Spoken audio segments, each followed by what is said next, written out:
आप सभी भक्तों को चैत्र पूर्णिमा की हार्दिक शुभकामनाएं।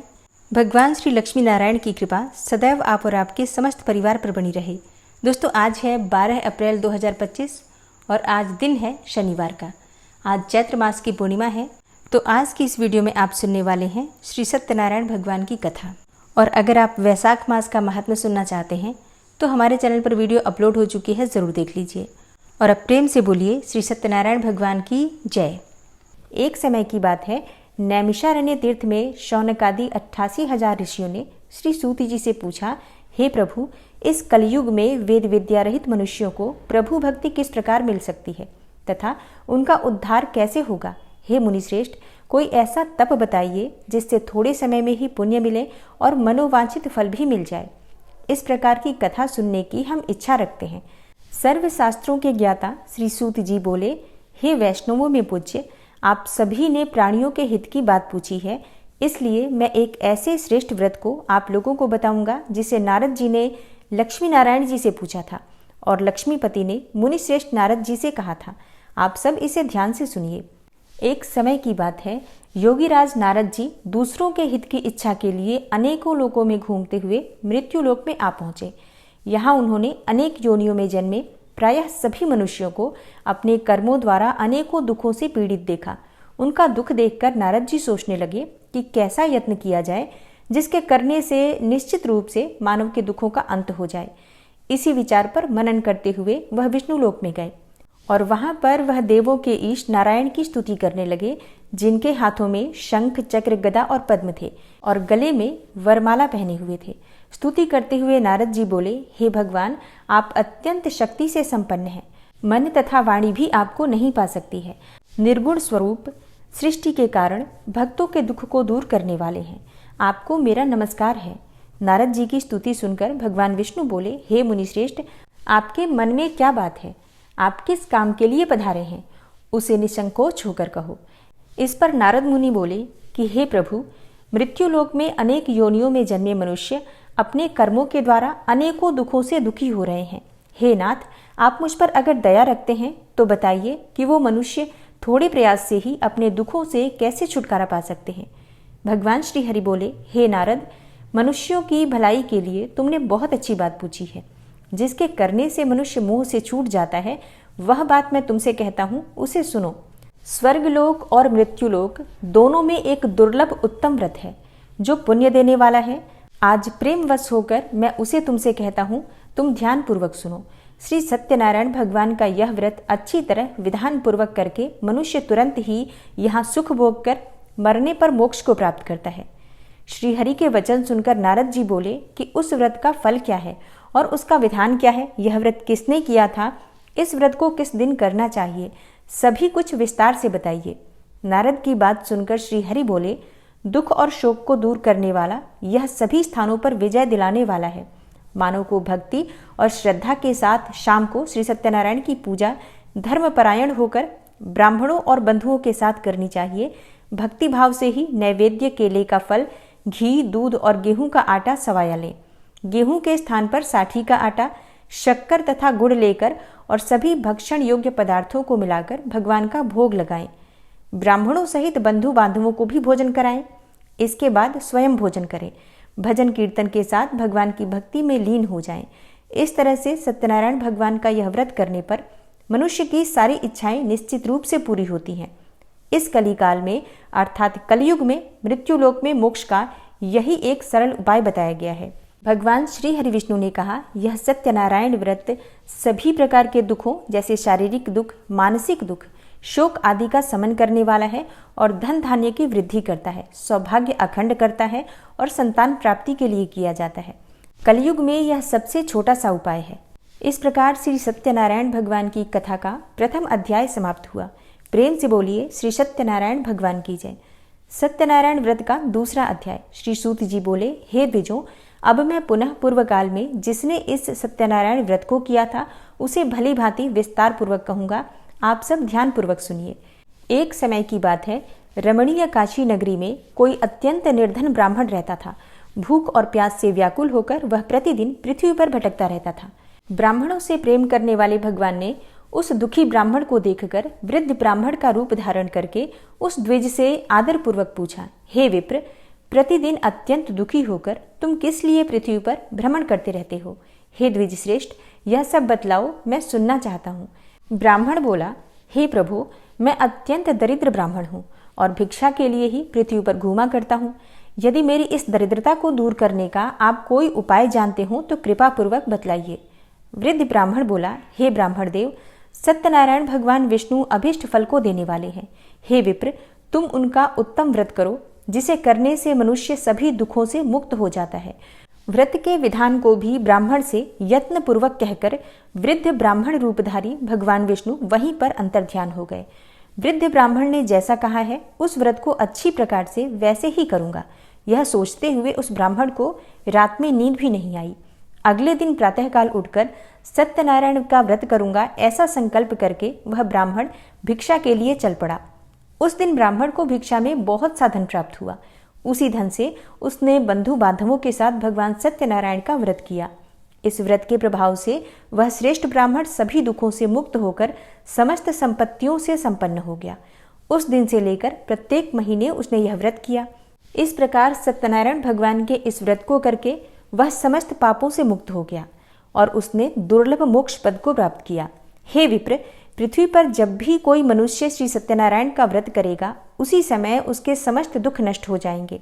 हे ब्राह्मणों, इस प्रकार भगवान नारायण ने महात्मा नारद जी से जो कुछ कहा वह मैंने सब आप लोगों से कह दिया। आगे अब और क्या कहूँ? तब ब्राह्मण बोले, हे मुने, इस पृथ्वी पर उस ब्राह्मण से सुने हुए इस व्रत को और किसने किया? हम वह सब सुनना चाहते हैं।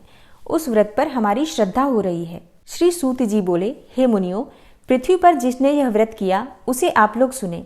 एक बार वह द्विज श्रेष्ठ अपने धन संपत्ति के अनुसार बंधु बांधवों तथा परिवारजनों के साथ व्रत करने के लिए उद्यत हुआ। इसी बीच में एक लकड़हारा वहां आया और लकड़ी बाहर रखकर उस ब्राह्मण के घर गया। प्यास से व्याकुल वह लकड़हारा उस ब्राह्मण को व्रत करता हुआ देखकर प्रणाम करके उससे बोला, हे प्रभु, आप यह क्या कर रहे हैं? इसके करने से किस फल की प्राप्ति होती है, विस्तार पूर्वक मुझसे कहिए। विप्र ने कहा, यह सत्यनारायण का व्रत है जो सभी मनोरथों को प्रदान करने वाला है। उसी के प्रभाव से मुझे यह सब महान धन धान्य आदि प्राप्त हुआ है। जल पीकर तथा प्रसाद ग्रहण करके वह लकड़हारा नगर चला गया। सत्यनारायण देव के लिए मन से ऐसा सोचने लगा कि आज लकड़ी बेचने से जो भी धन प्राप्त होगा उसी धन से भगवान सत्यनारायण का श्रेष्ठ व्रत करूंगा। इस प्रकार मन में चिंतन करता हुआ लकड़ी को मस्तक पर रखकर वह उस सुंदर नगर में गया जहां धन संपन्न लोग रहते थे। उस दिन उसने लकड़ी का दुगना मूल्य प्राप्त किया। इसके बाद प्रसन्न हृदय होकर वह पके हुए केले का फल, शक्कर, घी, दूध और गेहूं का चूर्ण सवाया मात्रा में लेकर अपने घर आया।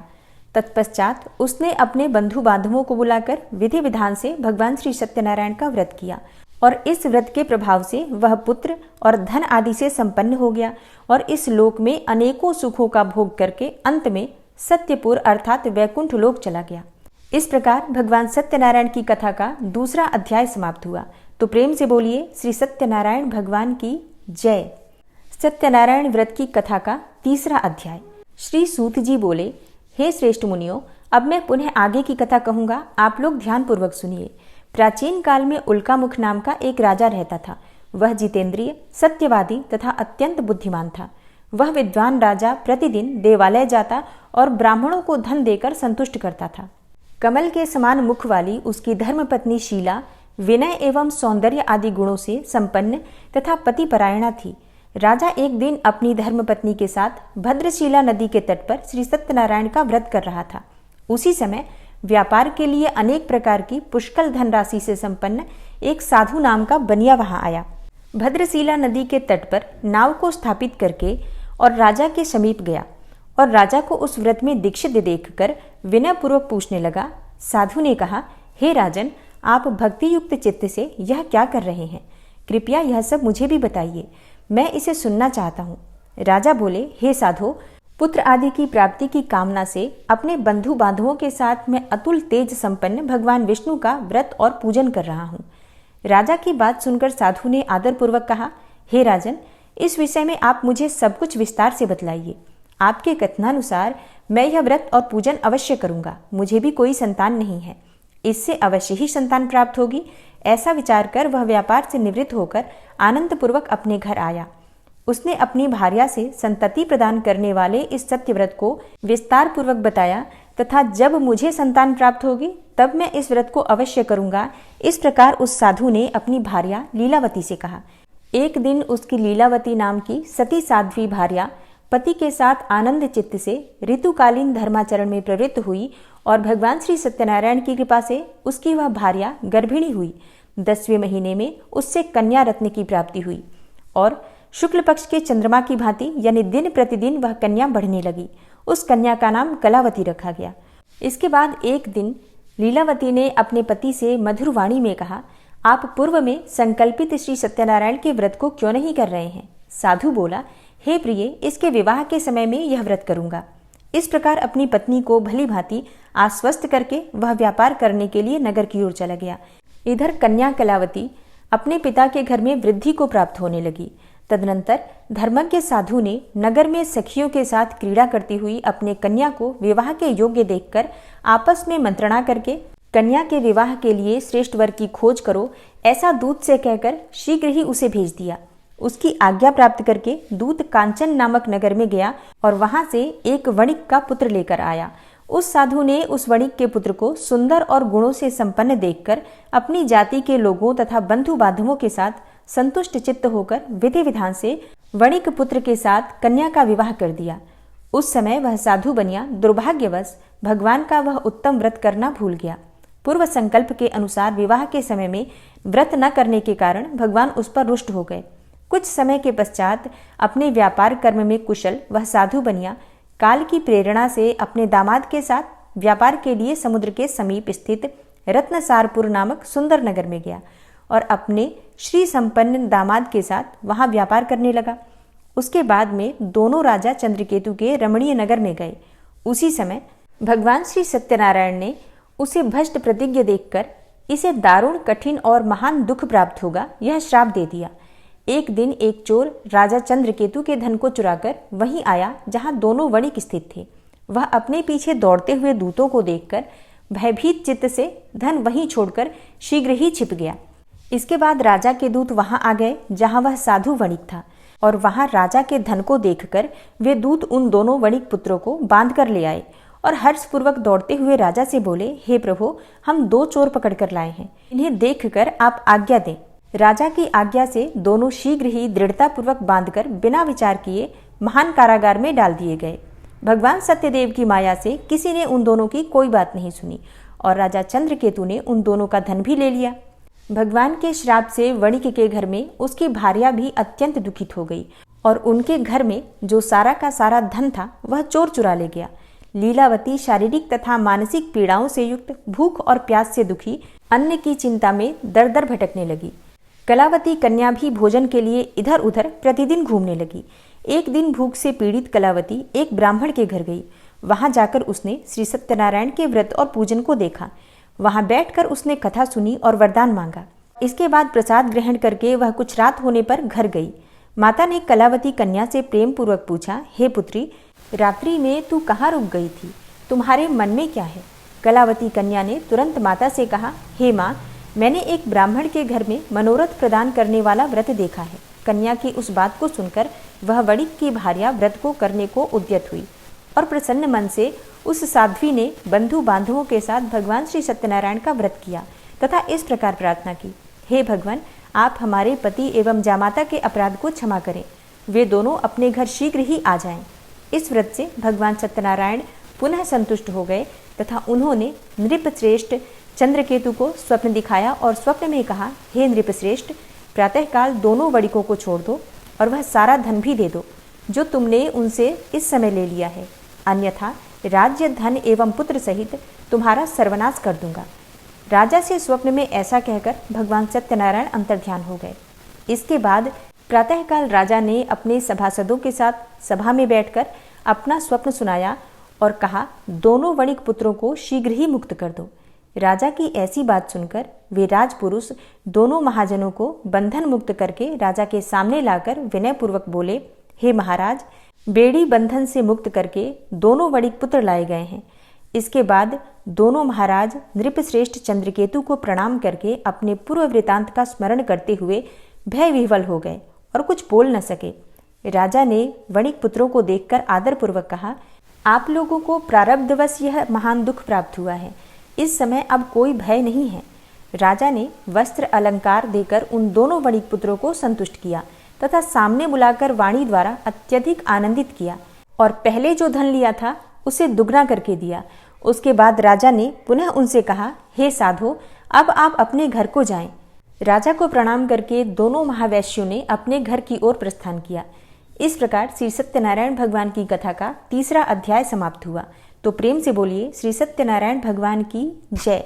सत्यनारायण व्रत की कथा का 4था अध्याय।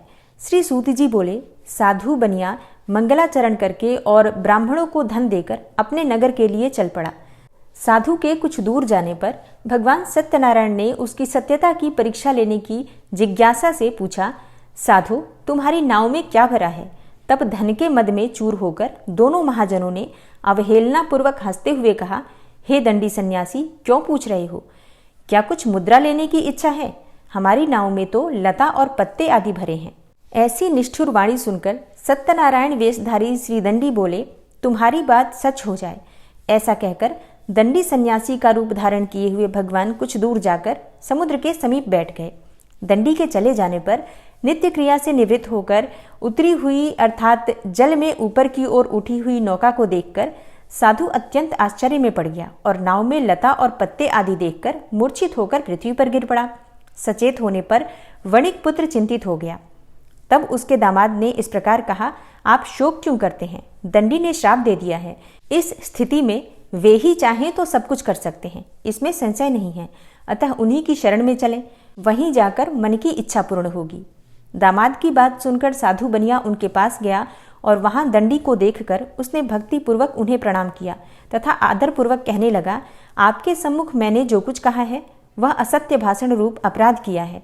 आप मेरे उस अपराध को क्षमा करें।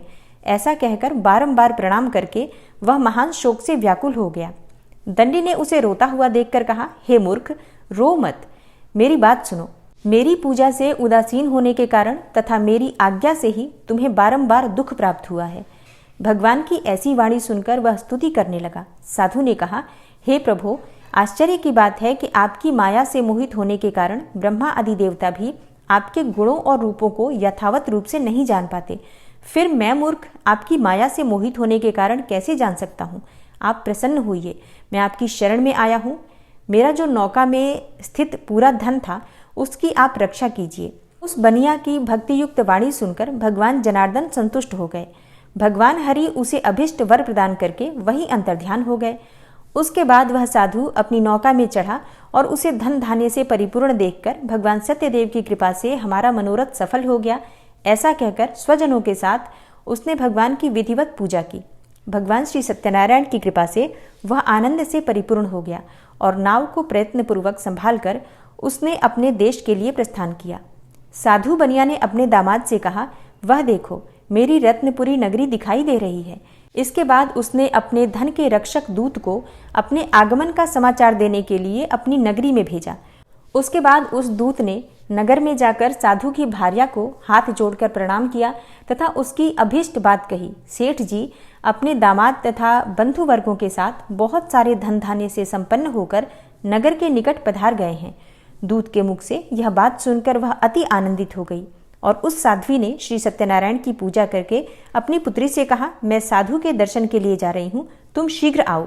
माता का ऐसा वचन सुनकर व्रत को समाप्त करके प्रसाद का परित्याग करके वह कलावती भी अपने पति का दर्शन करने के लिए चल पड़ी। इससे भगवान सत्यनारायण रुष्ट हो गए और उन्होंने उसके पति को तथा नौका को धन के साथ हरण करके जल में डुबो दिया। इसके बाद कलावती कन्या अपने पति को न देखकर महान शोक से रुदन करती हुई पृथ्वी पर गिर पड़ी। नाव का अदर्शन तथा कन्या को अत्यंत दुखी देखकर भयभीत मन से साधु बनिया ने सोचा, यह क्या आश्चर्य हो गया। नाव का संचालन करने वाले भी सभी चिंतित हो गए। तदनंतर वह लीलावती भी कन्या को देखकर विह्वल हो गई और अत्यंत दुख से विलाप करती हुई अपने पति से इस प्रकार बोली, अभी अभी नौका के साथ यह कैसे अलक्षित हो गया। न जाने किस देवता की उपेक्षा से वह नौका हरण कर ली गई, अथवा श्री सत्यनारायण का महात्म्य कौन जान सकता है। ऐसा कहकर वह स्वजनों के साथ विलाप करने लगी और कलावती कन्या को गोद में लेकर रोने लगी। कलावती कन्या भी अपने पति के नष्ट हो जाने पर दुखी हो गई और पति की पादुका लेकर उनका अनुगमन करने के लिए उसने मन में निश्चय किया। कन्या के इस प्रकार के आचरण को देखकर भार्या सहित वह धर्मज्ञ साधु बनिया अत्यंत शोक संतप्त हो गया और सोचने लगा, या तो भगवान सत्यनारायण ने यह अपहरण किया है अथवा हम सभी भगवान सत्यदेव की माया से मोहित हो गए हैं। अपनी धन शक्ति के अनुसार मैं श्री भगवान सत्यनारायण की पूजा करूंगा। सभी को बुलाकर इस प्रकार कहकर उसने अपने मन में इच्छा प्रकट की और बारंबार भगवान सत्यदेव को दंडवत प्रणाम किया। इससे दीनों के परिपालक भगवान सत्यदेव प्रसन्न हो गए। भक्तवत्सल भगवान ने कृपापूर्वक आकाशवाणी की, तुम्हारी कन्या प्रसाद छोड़कर अपने पति को देखने चली आई है। निश्चय ही इसी कारण उसका पति अदृश्य हो गया है। यदि घर जाकर प्रसाद ग्रहण करके वह पुनः आए तो हे साधु बनिया, तुम्हारी पुत्री पति को प्राप्त करेगी, इसमें कोई संशय नहीं है। कन्या कलावती भी आकाशमंडल से ऐसी वाणी सुनकर शीघ्र ही घर गई। उसने प्रसाद ग्रहण किया, पुनः आकर स्वजनों तथा अपने पति को देखा। तब कलावती कन्या ने अपने पिता से कहा, अब तो घर चलें, विलंब क्यों कर रहे हैं। कन्या की यह बात सुनकर वणिक पुत्र संतुष्ट हो गया और विधि विधान से भगवान सत्यनारायण का पूजन करके धन तथा बंधु बांधवों के साथ अपने घर गया।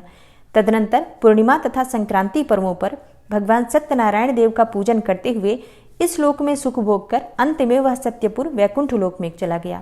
इस प्रकार श्री सत्यनारायण भगवान की कथा का चौथा अध्याय समाप्त हुआ। तो प्रेम से बोलिए श्री सत्यनारायण भगवान की जय। पांचवा अध्याय। श्री सूत जी बोले, श्रेष्ठ मुनियों, अब इसके बाद मैं दूसरी कथा कहूंगा, आप लोग ध्यान पूर्वक सुनिए। अपनी प्रजा का पालन करने में तत्पर तुंगध्वज नाम का एक राजा था। उसने सत्यदेव के प्रसाद का परित्याग करके दुख प्राप्त किया। एक बार वह वन में पशुओं को मारकर वट वृक्ष के नीचे आया। वहां उसने देखा कि गोपगण बंधु बांधवों के साथ संतुष्ट होकर भक्तिपूर्वक भगवान सत्यदेव की पूजा कर रहे हैं। राजा यह देखकर भी अहंकारवश न तो वहां गया और न ही उसने भगवान सत्यनारायण को प्रणाम ही किया। पूजन के बाद सभी गोपगण भगवान का प्रसाद राजा के समीप रखकर वहां से लौट आए और इच्छानुसार उन सभी ने भगवान का प्रसाद ग्रहण किया। इधर राजा को प्रसाद का परित्याग करने से बहुत दुख प्राप्त हुआ। उसका संपूर्ण धन, धान्य एवं सभी 100 पुत्र नष्ट हो गए। राजा ने मन में यह निश्चय किया कि अवश्य ही भगवान सत्यनारायण ने हमारा नाश किया है, इसलिए मुझे वहां जाना चाहिए। वहां श्री सत्यनारायण भगवान का पूजन हो रहा था। ऐसा मन में निश्चय करके वह राजा गोपगणों के समीप गया और उसने गोपगणों के साथ भक्ति श्रद्धा से युक्त होकर विधि विधान पूर्वक भगवान सत्यदेव की पूजा की। भगवान सत्यदेव की कृपा से वह पुनः धन और पुत्रों से संपन्न हो गया तथा इस लोक में सभी सुखों का भोग करके अंत में सत्यपुर वैकुंठ लोक को प्राप्त हुआ। श्री सूत जी कहते हैं, जो व्यक्ति इस परम दुर्लभ श्री सत्यनारायण व्रत को करता है और पुण्यमयी तथा फल प्रदायिनी भगवान की कथा को भक्ति युक्त होकर सुनता है, उसे भगवान सत्यनारायण की कृपा से धन धान्य आदि की प्राप्ति होती है। दरिद्र भी धनवान हो जाता है। बंधन में पड़ा हुआ बंधनों से मुक्त हो जाता है। डरा हुआ व्यक्ति भय मुक्त हो जाता है। यह सत्य बात है, इसमें कोई संशय नहीं है। इस लोक में यह सभी इच्छित फलों का भोग करके अंत में सत्यपुर वैकुंठ लोक को प्राप्त करता है। हे ब्राह्मणों, इस प्रकार मैंने आप लोगों से भगवान सत्यनारायण के व्रत को कहा, जिसे करके मनुष्य सभी दुखों से मुक्त हो जाता है। कलयुग में तो भगवान सत्यदेव की पूजा विशेष फल प्रदान करने वाली है। हे मुनीश्वरों, पूर्वलोक में जिन लोगों ने भगवान सत्यनारायण का व्रत किया था, उसके अगले जन्म का वृतांत कहता हूँ, आप लोग श्रद्धापूर्वक सुनिए। महान प्रज्ञा संपन्न सतानंद नाम के ब्राह्मण सत्यनारायण व्रत करने के प्रभाव से दूसरे जन्म में सुदामा नामक ब्राह्मण हुए और इस जन्म में भगवान कृष्ण का ध्यान करके उन्होंने मोक्ष को प्राप्त किया।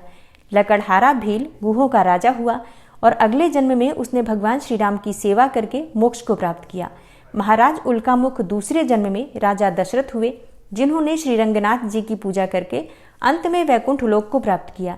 इसी प्रकार धार्मिक और सत्यव्रती साधु पिछले जन्म के सत्यव्रत के प्रभाव से दूसरे जन्म में मोरध्वज नामक राजा हुआ।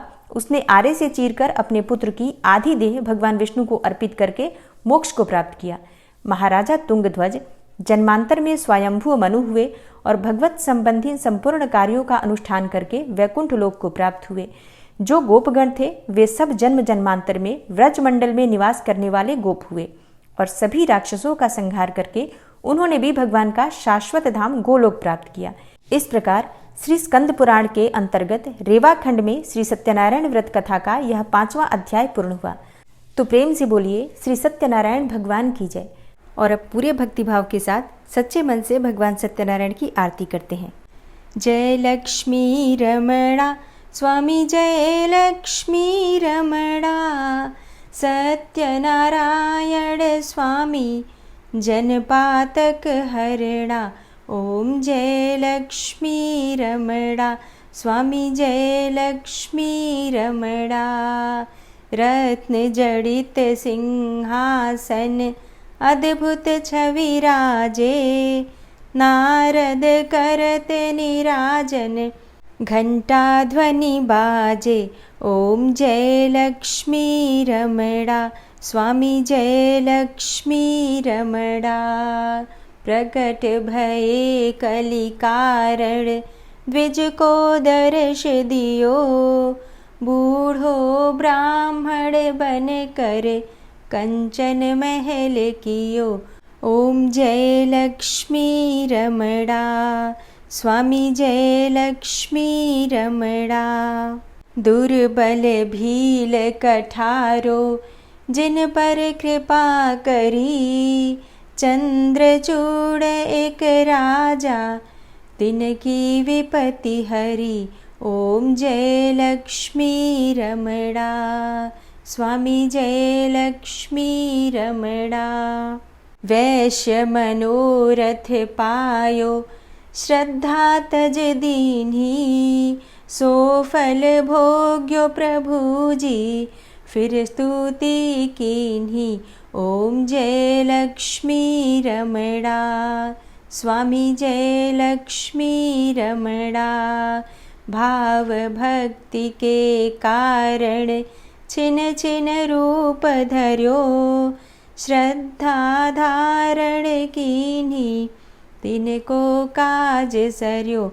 ओम जय लक्ष्मी रमणा स्वामी जय लक्ष्मी रमणा, ग्वाल बाल संग राजा वन में भक्ति करी, मन वांछित फल दीन्हो दीन दयाल हरि। ओम जय लक्ष्मी रमणा स्वामी जय लक्ष्मी रमणा, चढ़त प्रसाद सवायो कदली फल मेवा, धूप दीप तुलसी से राजी सत्य देवा। ओम जय लक्ष्मी रमणा स्वामी जय लक्ष्मी रमणा, श्री सत्यनारायण जी की आरती जो कोई नर गावे, रिद्धि सिद्धि सुख संपत्ति सहज रूप पावे। ओम जय लक्ष्मी रमणा स्वामी जय लक्ष्मी रमणा, श्री सत्यनारायण स्वामी जनपातक हरणा। ओम जय लक्ष्मी रमणा। प्रेम से बोलिए श्री सत्यनारायण भगवान की जय। तो दोस्तों, उम्मीद करती हूँ कि आज की कथा आपको ज़रूर पसंद आई होगी। कथा पसंद आई हो तो वीडियो को लाइक ज़रूर कीजिए और संभव हो तो वीडियो को शेयर भी कीजिए और कमेंट बॉक्स में राधे राधे ज़रूर लिख दीजिए। और जो भक्त इस चैनल पर पहली बार आए हैं, अभी तक आपने चैनल को सब्सक्राइब नहीं किया है, तो आज की वीडियो अगर आपको अच्छी लगे तो चैनल को सब्सक्राइब करके बेल आइकन को ज़रूर प्रेस कर लीजिए। इससे ये होगा कि इस चैनल पर जो नई वीडियो अपलोड होंगी उनकी नोटिफिकेशन आपको सही समय पर प्राप्त होगी। मिलती मैं आपसे अगली वीडियो में, तब तक के लिए जय श्री राधे।